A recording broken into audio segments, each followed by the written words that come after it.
Friday match qualifier 2 match జరుగుతుంది pan park కాకినాడలో. Second time వచ్చింది మనకి. సానా సతీష్బాబు గారు ఏసీ సెక్రటరీ అవడం వల్ల మనకి లాస్ట్ ఇయర్ కూడా కాకినాడలో పాన్ పార్క్ పెట్టడం జరిగింది.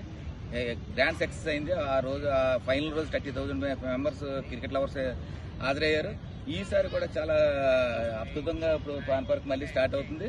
ఫ్రైడే మనకి మ్యాచ్ క్వాలిఫైర్ 2 మ్యాచ్ జరుగుతుంది. ఫైనల్ సండే జరుగుతుంది. ఈ మ్యాచ్ ఫ్రీగా మ్యాచ్ చూడడానికి ఉంటుంది. దీంట్లో టీ షర్ట్స్ కానీ, క్యాప్స్ కానీ, వాటర్ బాటిల్స్ కానీ ఇవన్నీ ఐపీఎల్ సంబంధించిన వీక్లీ ఓవర్ క్యాప్లో ఇచ్చే ప్రైజెస్. మీరు వచ్చి దీన్ని ఎంజాయ్ చేసి హ్యాపీగా కాకినాడ ప్రజలందరూ దీనికి మంచి అవకాశాన్ని సద్వినియోగం చేసుకుంటారని మనస్ఫూర్తిగా కోరుకుంటున్నారు. Thank you.